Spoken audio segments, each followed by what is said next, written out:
Hi, I'm Jim Hall, host of Cult Pop, and welcome to another wonderful edition of Cult Pop. Today we've got something really special. We're at Marvin's Marvelous Mechanical Museum. As you can tell by the display behind me, this is just an absolute wonderful place. We're going to take you on a tour, and we're going to meet the owner, and he's going to let us know about all the wonderful things that go on here. Part museum, part arcade, a great place for birthday parties or just to kill a Saturday afternoon. A real fun and wonderful place. Also, we're going to visit author Mark Terry. He's a local guy, writes some fantastic thrillers, and he's going to tell us about his newest novel, The Serpent's Kiss, just a spectacular novel that you're going to want to go pick up. So I want you to stay tuned to Cult Pop, and when we get back, author Mark Terry. Welcome back to Cult Pop. Today I'm pleased to have with me local author Mark Terry, author of many novels, and you do a lot of freelance work, so people are going to know you, might recognize your face locally. Right now you've got a great novel out there on the bookshelves, The Serpent's Kiss, a Derek Stillwater novel, a continuation to The Devil's Pitchfork, not really a continuation, but the second book, possibly of four, if not more.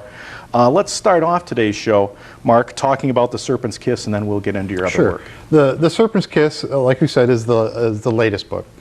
And it features Dr. Derek Stillwater. He is his job title is troubleshooter for the Department of Homeland Security. He has a PhD, and his expertise within counterterrorism is biological and chemical terrorism. And he comes from that background through special forces. He was an expert in that in special forces. And his backstory, not to get too complicated, is just that he was a UN inspector for a while. He did some work for the CIA, and after 9/11 and after the anthrax attacks in 2002, was recruited into the new Department of Homeland Security to be a troubleshooter. And in this case, it starts right off with a sarin gas attack here in Detroit at a small restaurant over by Henry Ford Hospital, which is where I used to work for quite a long time. And Derek gets flown in with the FBI. It's called the HMRU. They're a unit that responds to chemical and biological terror attacks.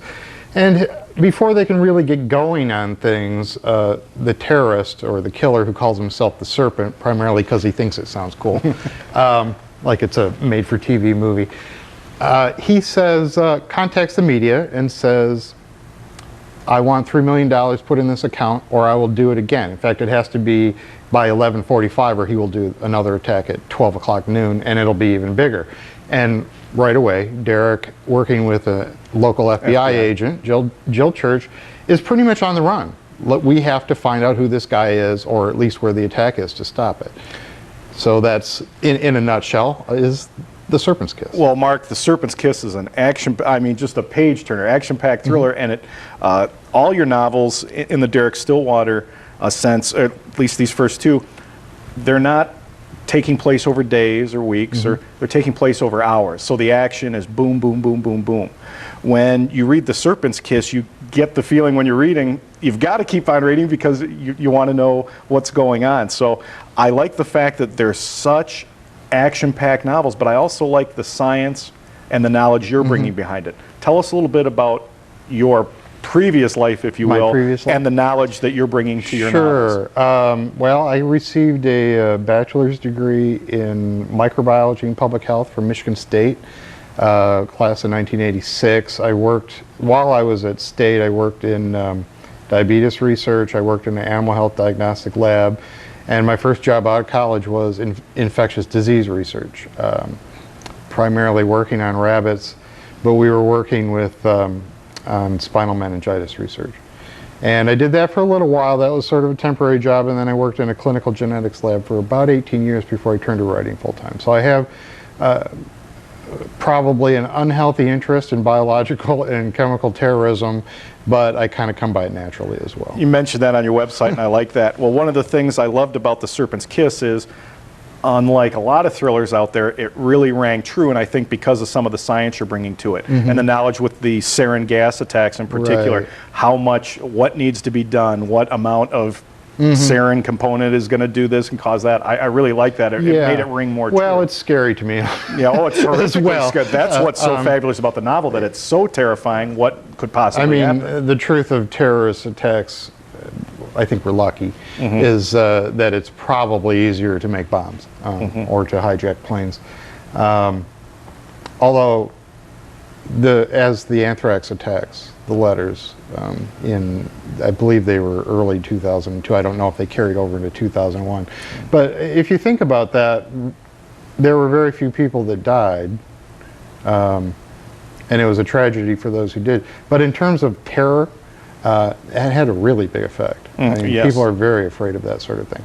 And even over in Iraq right now, some of the insurgents are utilizing their own version of chemical terrorism by using chlorine gas and tying it into their regular munitions, and just to make things worse, I guess. So it's out there, you know, and they've never caught the anthrax guy. So whoever it was that did those, that's 5-6 years later, it's still an unsolved, still out there, still terrifying. Case, yes.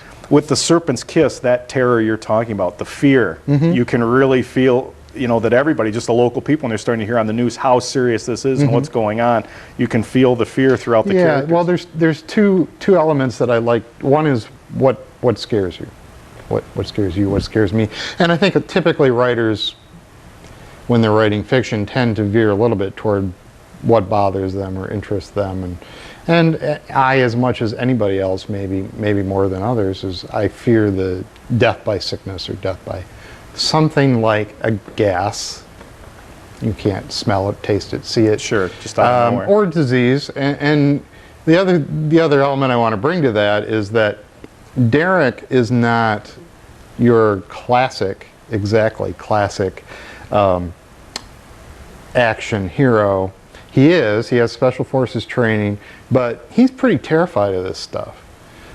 He feels very much like he's kind of caught a tiger by the tail, and he can't quite let go. And he's convinced himself in a really fatalistic way that he's going to die by this. Right.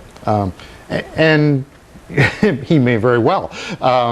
You'd have to read the books and find out. But I mean, that's part of my wife read the book, The Devil's Pitchfork, the first of the series, recently, and said, you know, he's really twitched out. He's just seen too much. And I thought, yeah, in a way he has. You know what I like, Mark, is Derek's character in the book a couple of times. When you and I were talking prior to this interview, saying the fact he's a wild card. But what I like is he's a real hero, or a real focus, a character to really love and want to read about, because there's different high tension situations. Instead of he boldly goes in and does, on occasion he does that, but also you mentioned at one point he's trying to disarm something and his hands are shaking and he's nervous and he's terrified. And I think there's a real human element to him. He's more of a person that I can really believe in than a lot of characters you read, than a James Bond or things like that. He's a very purposely. And I think it's in The Serpent Kiss where at one point she says something about, where do you want to be? And he says, I want to be on a beach somewhere else. I'd prefer you were here. Right. You know, and that happens at one point. He's in the Devil's Pitchfork fairly early on. I'm not sure if you've gotten to that. He has to go into a hot zone, which is basically where there's a level 4 biological agent, this virus. And it's a crime scene, and he's just physically ill. He's having panic attacks before going in, and the woman he's working with is like, you shouldn't be going in there. And he's like, it's just stage fright. He says, I'm going in. So even though this is his job and he's used to the action, he still gets terrified. Yeah, exactly. I think a psychologist told him at one point in his career, you know, you spend your entire career looking through the gates of hell, you're going to be a little flaky. And fear is a pretty reasonable thing. And I as a writer, I've been fascinated. I mean, in real life, I'm a writer. I worry about paper cuts, right? But in real life, there's a lot of people, soldiers, firemen, police officers, that put themselves in harm's way. It's their job. And presumably, unless they're lunatics, they're facing some fear. I mean, firemen, when a building catches on fire, we leave. The firemen go in there. That's a strange job. What kind of person does it take to do that? What kind of person does it take to go into a level 4 security suite, knowing that you only have to make one mistake on your job, and you're done, to kill you? Well, you know, a lot of it is these are people that think these things need to be done. They find satisfaction, but they need it to be done. Well, Mark, I got to tell you, the Derek Stillwater character is already one of my favorites now. I'm looking forward to the 3rd and the 4th and hopefully 5th and 6th and however many you decide to write. I want to touch a little bit more on the Serpent's Kiss before we leave that, and talk about the fact, what I thought was really neat is the fact that so much of it is 95% of the book takes place here in Michigan, and you did such a great job of just bringing home the Detroit area and the Metro Detroit area, and I thought that was how many major books, unless it's an Elmore Leonard and things like that. Or Lauren Esselman, right? There's a couple of us around here. But Lauren still focuses on Metro Detroit, but Elmore Leonard doesn't as often focus on Detroit as he used to. I really think you brought it home with the Detroit feel and all that, and I just assumed all of Derek Stillwater's novels were going to take place. Well, and then realizing now that I'm reading Derek lives on a boat in the Chesapeake Bay, so he's close to Washington, D.C., but he goes anywhere he's sent. Although, as you may have noticed in The Serpent's Kiss, he actually wanted to go somewhere else. So the first book, The Devil's Pitchfork, pretty much takes place in and around Baltimore and Washington, D.C. The Serpent's Kiss takes place, almost all of it, right here in Detroit. And I've lived in Michigan my whole life, and I worked in the city for 18 years, so I'm pretty familiar with it. Was that fun for you then, to be able to bring the little nooks and crannies? And I used to have lunch at that restaurant periodically, because it was right across from the hospital where I used to work, and we did have kind of a lunch club, not a breakfast club like there is in there. And, now the question is, are you still allowed in there after the horrific scene that you caused? I don't know. In the novel, a horrific scene starts the novel in this particular restaurant we're mentioning. So I'd be careful about the lunch special, I guess. Right. And then the next book, which will be out, it's called Angels Falling, will be out. It takes place predominantly in Denver, or actually Colorado Springs. So it's and the fourth book, which I'm just wrapping up, would take place in LA. So the idea is wherever he needs to go. I've got a story idea that might take him to Russia. I haven't decided, and I haven't decided what I'm doing next with Derek. But at the moment, we've got Baltimore, Detroit, and then we'll be going to Colorado. Third one is Colorado. I really like the character, and as I mentioned to you off camera, I could really see this being made into a movie franchise. I really think the Stillwater character is a real, just a wild card. I keep on using that term because he's out there, but he's also Homeland Security. We really haven't seen that in films and stuff. Yeah, well, your lips to Spielberg's ears, I guess. Let's hope. We've had a lot of nibbles. We've had film scouts reading both of them. No bites yet. We've got a Hollywood agent who's specifically marketing it to producers. And we'll see. I mean, a lot of that in Hollywood. I mean, it gets shifted around. I mean, people do option books, so we'll see. It's all cyclical, and a tremendous amount of money is put out to make a movie. So people are, as much as sometimes we think that they option anything, if you're going to pony up $75 million, you're going to be a little picky about what you do. So we'll see. I mean, I'm hoping somebody would. I think it'd be exciting. I spend a fair amount of time, who would be a good Derek? Who would be a good, very quickly, just who would in your mind? Clooney would be just about George perfect. Clooney would be perfect. If Matt Damon is done with his Bourne movies, I think he would be excellent. I always thought in The Devil's Pitchfork, I would love to see Ben Affleck and Matt Damon play off each other as the good guy and the bad guy. And frankly, I think they could be either part. I wouldn't mind seeing Matt Damon as a bad guy, to be honest with you. I guess he's done it once or twice, but yeah, that's interesting. People have told me that what you would be looking for as an actor is somebody who not only can do the physical things, but come off as kind of very smart. Right. And this would be really playing against type.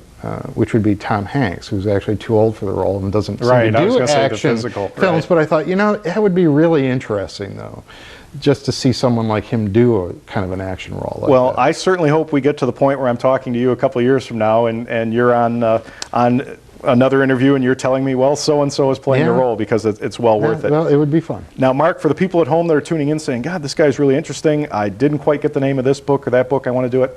Let's give them your website. The website has all the stuff you could possibly want. Tell the folks on your website. Including a Derek Stillwater short story, if you want to get a taste, called 11 Minutes. My website is www.markterrybooks.com.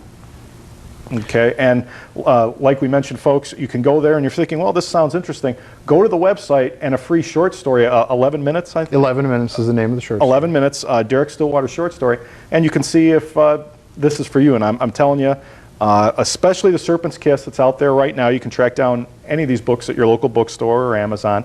But The Serpent's Kiss, real great thriller because a lot of it's local, so you really get that terror feeling because, my God, these are places I may have been. These are Wayne State University. Some of the terror goes there. We've all been on the Wayne State campus.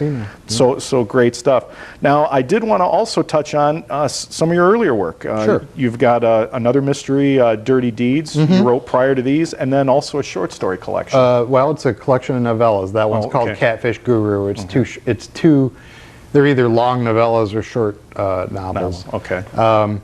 Yeah, well, we'll talk about Dirty Deeds just a little bit. Dirty Deeds is more of a mystery, and it does take place right around in this area.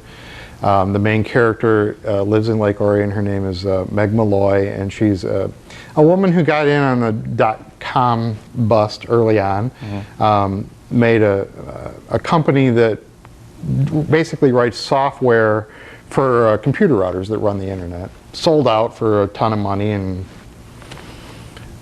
gets sucked into, she does jobs that she wants to do, and in Dirty Deeds gets kind of sucked into a TV evangelist website crashes with all of his financial data, and she gets pulled in to see if she can do a forensic data recovery, and pretty soon she gets involved in this web of kind of organized crime and identity theft and internet porn, and it's a very, very gritty, and she's finding people are out to kill her, and she calls on this friend of her cousin's, Jack Bear, who's sort of a freelance tough guy, to watch her back while she can figure out what's happening. And it's all around this. It's Detroit, it's the suburbs. That one, even more than any of my other books, is very much a Detroit focused book. Okay, well, I look forward to reading that for sure. Now, right now, Derek Stillwater, that character seems to be who you're focusing on. You've got a 4-book deal. Pretty much. Will you ever revisit Meg Malloy? Well, I wrote a second book. This was a small press out of, I got to remember if it's North Carolina or South Carolina. I think it's North Carolina. And I had written a second one, and they decided to change directions. They were really working with. Initially, they started off as sort of regional publisher, and then they branched out into mysteries a little bit, and they just decided to change their focus. So it was very nice. It was an amicable splitting of ways, and I had written the follow-up, and my agent marketed it a little bit, but people were feeling in the publishing industry like it was a little hard to start off. People in the publishing industry want to start off at the beginning with the series. So maybe someday. My agent really likes it, but you might revisit that character. I feel a little bit like maybe I moved past her into a different kind of book. I mean, she's very likable. People liked the books quite a bit. But Derek right at the now moment is sort of the franchise. Derek's who you're following, and a great character to follow. We've got to wrap up our segment here, but let's revisit. The Derek Stillwater series is out there right now. You might have seen at the local bookstore that you go to, The Serpent's Kiss, probably on the bookshelf right now. If you want to pick that up, that's Detroit-based, great action. Derek Stillwater, you're going to love the main character. Then go and pick up The Devil's Pitchfork, the first novel in the series, really enjoyable. If you want just a straight hardcore action kind of mystery, Dirty Deeds. And again, remind the folks, the 3rd book coming out in the series? 3rd book is at this point scheduled for May of next year, called Angels Falling. Okay. And there's a 4th one that I'm just finishing up, and I don't want to confuse people too much. Right, so we'll just... yeah, and if you want to know more, if you want to read a taste, the little bit of chapters or the short story about Derek, which is very much in line with the novels, go to my website, which is www.markterrybooks.com. Okay, Mark, I thank you so much for coming on the show. It's been real interesting. Really enjoy your books. Look forward to having you on next May for the 3rd installment. We'll have you on again. Well, we've been with local author Mark Terry, and I hope you stay tuned for more Cult Pop.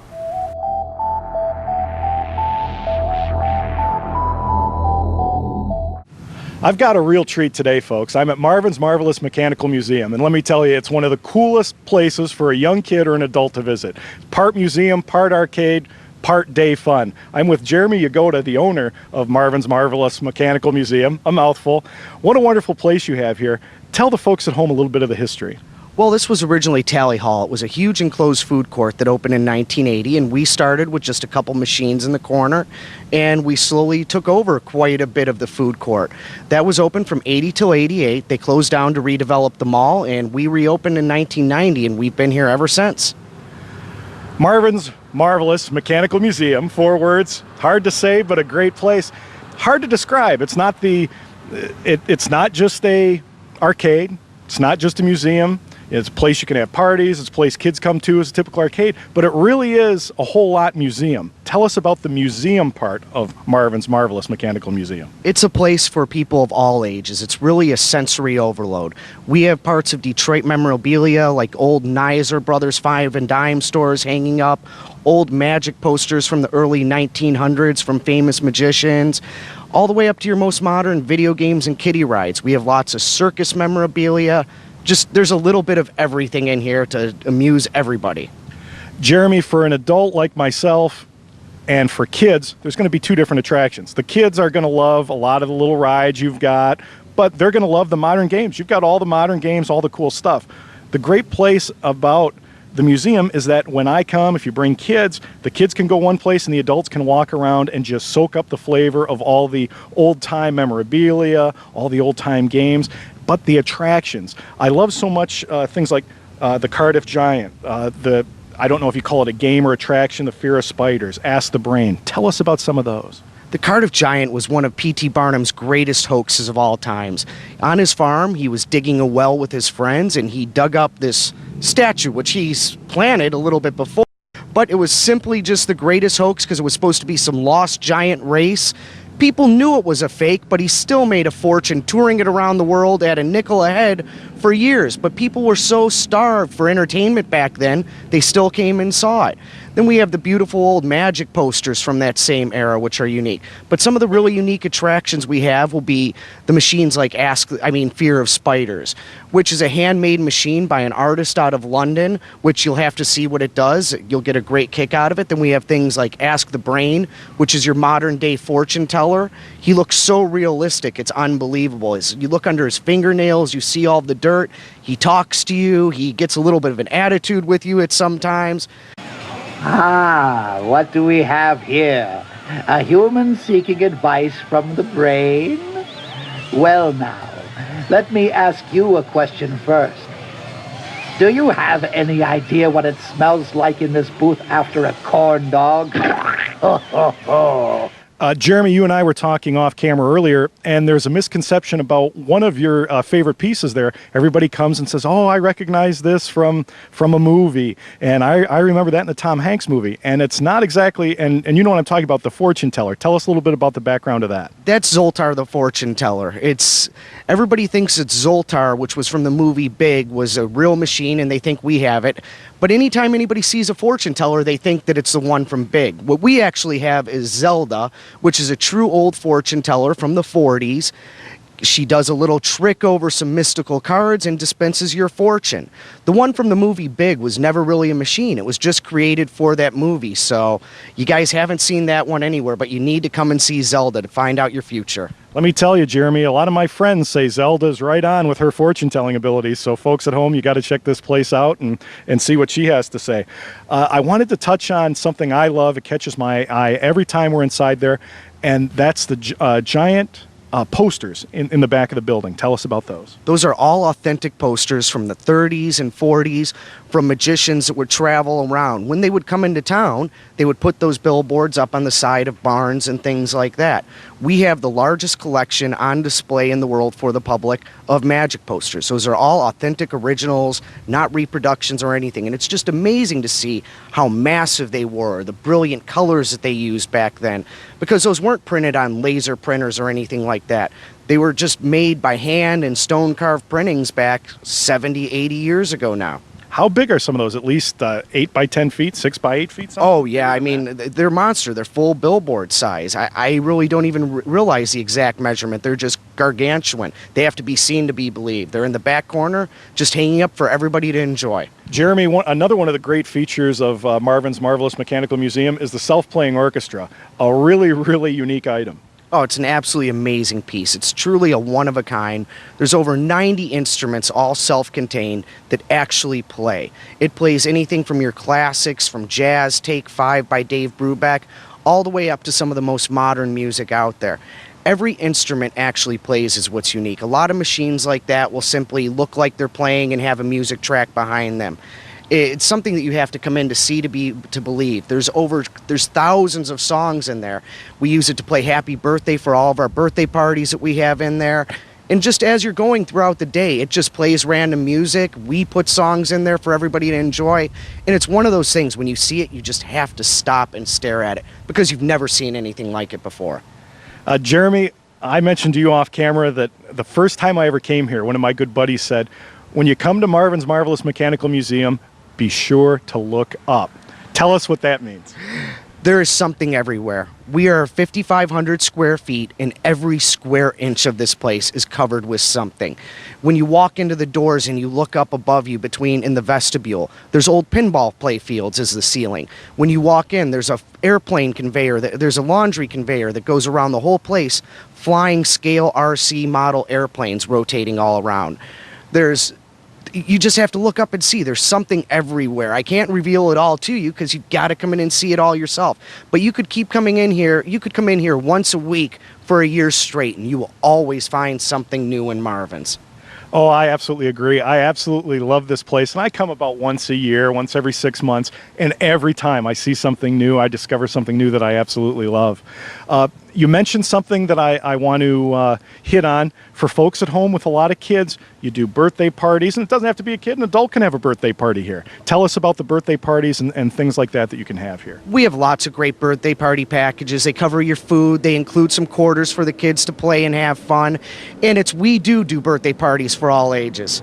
We've had birthday parties for people in their 70s. We've had anniversaries here. We've had everything from a 1-year-old birthday party to an 80-year-old birthday party because we have something here that everybody grew up with.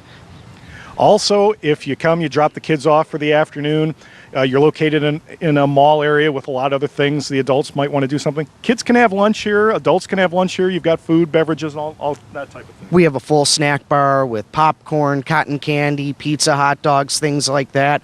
There's great shopping around here for the parents. So it's one of those places where the parents can go have fun and do what they need to do, and then get the kids to behave, and because they know they're going to come to Marvin's after and have a good time. So they want to make mom and dad happy so they can stay here longer.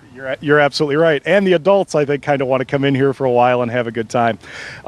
Jeremy, folks at home are probably thinking, my goodness, you really whet my appetite. I want to know more about this place. You've got a great one-stop website, tells you everything you need to know. Tell us about the website. Absolutely. Our website has a wonderful pinball repair guide for people who collect pinballs and need a little help fixing them. We have all of our information about birthday parties. We have a map. We have our hours. There's everything you could imagine on the website. And the website is www.marvin, M-A-R-V-I-N, the number 3 and the letter M, marvin3m.com. And the great thing about your website is that if you just type in Marvin's Marvelous or Marvelous Marvin's in any kind of order, you're the first thing that pops up. I got to tell you, Jeremy, this is just absolutely a wonderful place. It's a gem for adults. It's a gem for kids. It is part museum. It is part arcade, and I just love it. And one last thing before we sign off, tell us for the kids at home some of the modern games you have so that the kids are also saying, yes, I want to come play some of those modern games. Oh, there's all kinds of great fun stuff, from skee ball to kiddie rides to a carousel to a roller coaster simulator, jet ski simulators. We have things here you haven't seen anywhere else, and you will just have a great time, whether you're a kid from 1 to 101. It's truly a sensory overload, and it's a playground for everybody to enjoy themselves. Well, thanks so much, Jeremy. You said it. Marvelous. I said it wrong. Marvin's Marvelous Mechanical Museum. An absolute delight for kids and adults. Anybody's going to have a great time here. Part museum, part arcade, and just a day full of fun. So come on and visit Marvin's Marvelous Mechanical Museum.